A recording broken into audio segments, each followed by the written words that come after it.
ಮಾಡ್ತಾರೆ ಗೊತ್ತಾಗಲ್ಲ, ಹೇಗೆ ದುಡ್ಡು ಬರ್ತದೆ ಗೊತ್ತಾಗಲ್ಲ.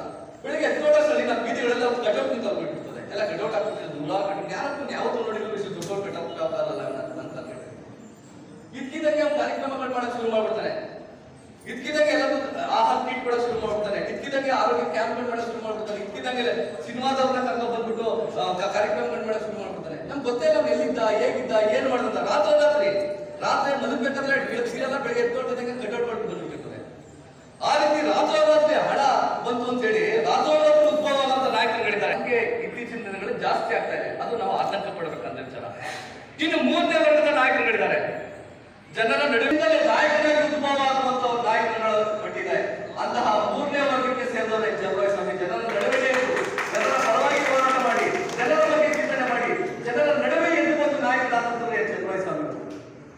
ಹೀಗೆ ಈ ಮೂರು ವರ್ಗದ ನಾಯಕರುಗಳಲ್ಲಿ ದೀರ್ಘಕಾಲ ರಾಜಕಾರಣ ಮಾಡಲಿಕ್ಕೆ ಅವಕಾಶ ಆಗೋದು, ದೀರ್ಘಕಾಲ ಜನರ ಮನಸ್ಸಿನಲ್ಲಿ ಉಳ್ಕೊಳ್ಳೋಕೆ ಸಾಧ್ಯ ಆಗೋದು ಯಾಕಪ್ಪ ಅಂತಂದ್ರೆ ಜನರ ನಡುವೆ ಎದ್ದು ಬಂದಿರ್ತಾರಲ್ಲ ನಾಯಕ, ಆತ ಮಾತ್ರ ದೀರ್ಘಕಾಲ ರಾಜಕಾರಣ ಮಾಡ್ಲಿಕ್ಕೆ ಸಾಧ್ಯ ಆಗೋದು.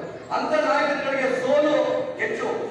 ಎನ್ ಚಲುವರಾಯಸ್ವಾಮಿ ಅವರ ಜೀವಂತವಾದ ಸಾಕ್ಷಿ ಅಂತ ಹೇಳಲಿಕ್ಕೆ ನಾನು ಬಯಸ್ತಾ ಇದ್ದೇನೆ. ಹುಟ್ಟಿ ಅವರು ಶಾಸಕರಾಗಿ, ಮಂತ್ರಿಗಳಾಗಿ, MP ಆಗಿ, ಮತ್ತೊಮ್ಮೆ ಸಚಿವರಾಗಿ ಚಲುವರಾಯಸ್ವಾಮಿ ಸ್ವತಂತ್ರ ಚಲುವರಾಯಸ್ವಾಮಿ ಮುಂದಿನ ಚುನಾವಣೆಯಲ್ಲಿ ಅವರು ಗೆಲ್ಲಿಕ್ಕೆ ಸಾಧ್ಯನೇ ಆಗೋದಿಲ್ಲ ಅಂತ ಹೇಳಿ ಭಾವಿಸಿದಂತ ಸಂದರ್ಭದಲ್ಲಿ ಇವತ್ತು ಮಂಡ್ಯ ಜಿಲ್ಲೆಯಲ್ಲಿ ಅವರೂ ಕೂಡ ಚುನಾವಣೆಯಲ್ಲಿ ಗೆದ್ದಿ ಮಂಡ್ಯದಲ್ಲಿ 7ಕ್ಕೆ 6 ಕ್ಷೇತ್ರಗಳಲ್ಲಿ ಕಾಂಗ್ರೆಸ್ ಅಭ್ಯರ್ಥಿಗಳನ್ನ ಗೆಲ್ಲಿಸಿಕೊಂಡು ಇವತ್ತು ಮಂಡ್ಯದಿಂದ ಕರ್ನಾಟಕ ವಿಧಾನಸೌಧದಲ್ಲಿ 6 ಜನ MLAಗಳನ್ನ ಕೂರಿಸಿಕೊಂಡು ಅವರು ಕೂಡ ಮಂತ್ರಿಯಾಗಿ ಮಂಡ್ಯ ಜಿಲ್ಲಾ ಉಸ್ತುವಾರಿ ಸಚಿವರಾಗಿದ್ದಾರೆ. ಅಂದ್ರೆ ಅವರು ಜನರ ನಡುವೆಯಿಂದ ಎದ್ದಂತ ನಾಯಕನಾಗಿದ್ದ ಕಾರಣಕ್ಕಾಗಿ ಈ ಸಾಧನೆಯನ್ನ ಮಾಡ್ಲಿಕ್ಕೆ ಅವಕಾಶ ಇದೆ ವಿನ ಇಲ್ಲ ಇನ್ನೊಬ್ಬರನ್ನ ಹಾಳು ಮಾಡೋಕೆ ಯೋಚನೆ ಮಾಡಲ್ಲ.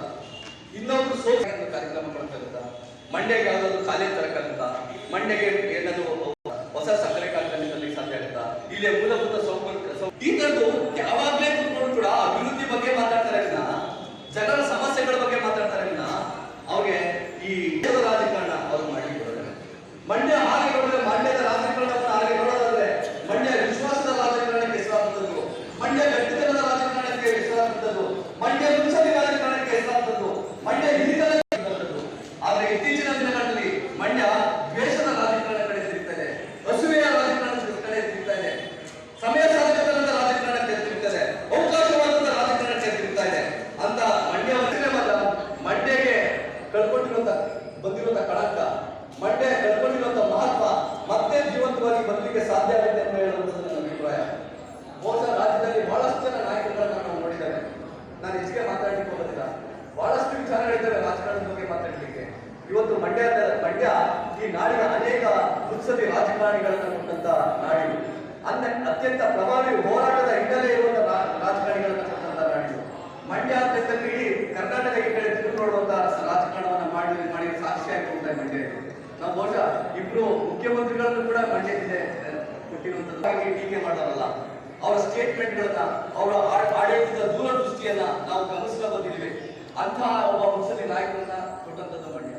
ಹಾಗೆ ನಾವು ಇನ್ನೊಬ್ಬರನ್ನ BS ಯಡಿಯೂರಪ್ಪನವರು ಈ ಮಂಡ್ಯ ಜಿಲ್ಲೆಯವರು ರಾಜಕೀಯ ಪಕ್ಷದಲ್ಲಿ ಯಾವುದೇ ರಾಜಕೀಯ ಪಕ್ಷದಲ್ಲಿ ಇದ್ರು ಕೂಡ ಅವರು ಮಂಡ್ಯದ ರಾಜಕೀಯ ಕರ್ಮಭೂಮಿ ಮಾಡ್ಕೊಳ್ತಿದ್ರು ಕೂಡ ಹೆಮ್ಮೆ ಹೇಳ್ಬಹುದು ಅವರು ಮಂಡ್ಯದವರು, ಮಂಡ್ಯದ ಹುಟ್ಟಿದ್ರು ಅಂತ ಹೇಳ್ಬಹುದು. ಬಹುಶಃ ಇವತ್ತೇನಾದ್ರು ಮಂಡ್ಯದ ಜನ ಮಂಡ್ಯದವರೇ ಆಗಿ ಮಂಡ್ಯವನ್ನೇ ರಾಜಕೀಯ ಕರ್ಮಭೂಮಿ ಮಾಡ್ಕೊಂಡು ಸೋತಾಗ್ಲೂ ಮಂಡ್ಯವನ್ನೇ ಪ್ರೀತಿಸಿ, ಗೆದ್ದಾಗ್ಲೂ ಮಂಡ್ಯವನ್ನೇ ಪ್ರೀತಿಸಿ, ಕೂತಾಗ್ಲೂ ಮಂಡ್ಯದ ಅಭಿವೃದ್ಧಿ ಬಗ್ಗೆನೇ ಯೋಚನೆ ಮಾಡ್ತಾ, ಮಲಗಿದಾಗ್ಲೂ ಮಂಡ್ಯದ ಅಭಿವೃದ್ಧಿ ಬಗ್ಗೆನೇ ಯೋಚನೆ ಮಾಡ್ತಾ, ಅವ್ರು ಯಾವುದೇ ಪ್ರತಿ ಕ್ಷಣನೂ ಕೂಡ ಈ ಜಿಲ್ಲೆಯ ಬಗ್ಗೆ, ಈ ಜನರ ಬಗ್ಗೆ ಯೋಚನೆ ಮಾಡ್ತಾರಲ್ಲ, ಆ ವ್ಯಕ್ತಿ ಮತ್ತೊಮ್ಮೆ ಏನಾದ್ರು ಈ ಮಂಡ್ಯ ಜಿಲ್ಲೆಯಿಂದ ಮುಖ್ಯಮಂತ್ರಿ ಆಗ್ಲಿಕ್ಕೆ ಅವಕಾಶ ಇದೆ ಅಂತಂದ್ರೆ ಅದಕ್ಕೆ ಮುಂದಿನ 5 ವರ್ಷಕ್ಕೋ ಮುಂದಿನ 10 ವರ್ಷಕ್ಕೋ ಮುಖ್ಯಮಂತ್ರಿ ಆಗಿ ಮಂಡ್ಯ ಜಿಲ್ಲೆಯಲ್ಲಿ ಇನ್ನೊಬ್ಬ ನಾಯಕರನ್ನ ನೀವು ನಾಡಕ್ಕೆ ಸಾಧ್ಯ ಆಗುತ್ತೆ ಅಂದ್ರೆ ಎನ್ ಚಲುವರಾಯಸ್ವಾಮಿ ಅನ್ನೋದನ್ನ ಈ ವೇದಿಕೆ ಅಂತ ಹೇಳ್ತಾರೆ. ಅಂತಹ ಹಿರಿತನವನ್ನ, ಅಂತಹ ಮುತ್ಸದಿತನವನ್ನ, ಅಂತ ರಾಜಕೀಯ ದೂರದೃಷ್ಟಿಯನ್ನ ಇಟ್ಕೊಂಡಿರುವಂತವರು. ಇವತ್ತು ನೀವು ವಿದ್ಯಾರ್ಥಿಗಳಲ್ಲಿ ಬಂದಿದ್ದೀರಿ, ಮಹಿಳೆಯರಿದ್ದೀರಿ. ನನಗೆ ತುಂಬಾ ಹೆಮ್ಮೆಯ ಸಂಗತಿ ಅನ್ಸೋದು ಏನಂತಂದ್ರೆ ಅವ್ರು ಎಷ್ಟು ಜನ ವಿದ್ಯಾರ್ಥಿಗಳಿಗೆ ಓದೋದಕ್ಕೆ ಸಹಾಯ ಮಾಡ್ತಾರೆ, ಎಷ್ಟು ಜನ ಹಾಸ್ಪಿಟಲೈಸ್ ಆದವರಿಗೆ ಅವರು ಸಹಾಯನ ಮಾಡ್ತಾರೆ, ಎಷ್ಟು ನಿರುದ್ಯೋಗಿಗಳಿಗೆ ಸಹಾಯ ಮಾಡಿದ್ದಾರೆ ಅಂತಂದ್ರೆ ನಾವು ಚುನಾವಣೆಗಳ ಸಂದರ್ಭದಲ್ಲಿ ಸಮೀಕ್ಷೆಗಳಿಗೆ ಹೋದಾಗ ಗೊತ್ತಾಗ್ತಿತ್ತು ನನಗೆ ನಾನು ಕ್ಯಾಂಪ್ ಮಾಡ್ತಿದ್ದೆ 4 ಹಂತದಲ್ಲಿ. ಒಂದು ಹುಡುಗ ಅಭಿಪ್ರಾಯ ಯಾಕಪ್ಪ ನೀವು ಚಲುವರಾಯಸ್ವಾಮಿ ಕ್ಯಾಂಪ್ಗೆ ಬಂದಿದ್ದೆ ಅಂತ ಕೇಳಿದೆ. ಸರ್ ಏನಿಲ್ಲ ಸರ್, ನಾನು ಮೈಸೂರಿನಲ್ಲಿ ಕೆಲಸ ಮಾಡ್ತಿದ್ದೆ, ನಾನು ಹೆಲ್ಮೆಟ್ ಹಾಕಿರ್ಲಿಲ್ಲ, ನನಗೆ ಮೈಸೂರು ರಿಂಗ್ ರೋಡ್ ಜಂಕ್ಷನ್ನಲ್ಲಿ ಪೊಲೀಸರು ಹೆಲ್ಮೆಟ್ ಗೆಲ್ಬಿಟ್ರು ಸರ್ ಪೊಲೀಸ್ನವರು. ಹಾಗಾಗಿ ಎಲ್ಲಿಂದ ಬಂದಿದ್ದೆ ಸರ್, ನಾನು ಯಾಕೆ ಬಂದದ್ದು ಸರ್ ನಾನು ಹೀಗೆ ಕೆಲಸಕ್ಕೆ ಹೋಗ್ತಿದ್ದೆ ಸರ್ ಹೆಲ್ಮೆಟ್ ಹಾಕೊಳ್ಳೋದು ಆಗ್ತಿದೆ ಅಂತ ನಾಲ್ಕು ಚಲೋಶ್ವರ ಗೊತ್ತಾ ನಿನಗೆ? ಹ್ಞೂ ಸರ್ ನಾನು ಚಲೋಶ್ವರ ಗೊತ್ತು, ನಮ್ಮನ್ನ ಇಟ್ಟಿರೋದು ಗೊತ್ತ. ನೀನು 4 ಮಂದಿ ಚಲೋಶ್ವರ ದುಡ್ಡು ಅದಕ್ಕೆ ನೀನು ಬಿಟ್ಟು ಕಳ್ತೇನೆ. ಯಾಕಂದ್ರೆ ಇವತ್ತು ಈ ಬಟ್ಟೆ ಹಾಕಿ ಚಲೋಶ್ವರ ಕರ್ಕೊಂಡು ಅವನ್ನ ಸಹಾಯ ಮಾಡಿದ್ದೀನಿ, ನಾನು ಇವತ್ತು ಪೊಲೀಸ್ ಆಗಿದ್ದೀನಿ ಅನ್ನೋ ಮಾತನ್ನ ಅಕಸ್ಮಾತ್ ಆ ಮಾತನ್ನ ಅವಳ ಆ ರೀತಿ ನೂರಾರು ಉದಾಹರಣೆಗಳು, ಸಾವಿರಾರು ಉದಾಹರಣೆಗಳಿದ್ದಾವೆ. ಆದ್ರೆ ಚಂದ್ರಸ್ವಾಮಿ ಅವರು ತಾವು ಮಾಡಿದ್ದಕ್ಕಿಂತ ಹೆಚ್ಚಾಗಿ ಹೇಳ್ಕೊಂಡು ತಿರುಗುವಂತ ರಾಜಕಾರಣಿ ಅಲ್ಲ, ಮಾಡಿದ್ರಿಂದ ಮಾಡದೆ ಅಂತ ಹೇಳ್ಕೊಂಡು ತಿರುಗೋ ರಾಜಕಾರಣಿ ಅಲ್ಲ. ಚಂದ್ರಸ್ವಾಮಿ ಅವರು ದೊಡ್ಡ ದೌರ್ಬಲ್ಯ, ನಾವು ಸ್ಟ್ರಿಪ್ ಬಗ್ಗೆ ಮಾತಾಡ್ತೇವೆ. ದೊಡ್ಡ ದೌರ್ಬಲ್ಯ ಅಂದ್ರೆ ಅವ್ರಿಗೆ ಸುಳ್ಳು ಹೇಳಕ್ ಬರಲ್ಲ, ನಾಟಕ ಮಾಡಕ್ ಬರಲ್ಲ, ಮುಗುಸ್ತಿ ಮಾಡಕ್ ಬರಲ್ಲ. ಆಗತ್ತಾ ಆಗ್ತದೆ ಅಂದ್ರೆ ಜನರಿಗೆ ಹೇಳ್ತಾರೆ ಅವೇ ನಿರ್ಮಾಣ ಭಯೋತ್ಪಾದಕ ಮಾಧ್ಯಮಗಳು ಅಂತ ಹೇಳ್ತಾರೆ. ಜನ ಬೆಳಿಗ್ಗೆ ಯಾವ ತರ ಬಟ್ಟೆ ಯಾವ ದಿಕ್ಕಲ್ಲಿ ಹೋಗ್ಬೇಕು, ಅವ್ರು ಏನ್ ಮಾಡ್ಬೇಕು ಅಂತ ಎದುರಿಸುವ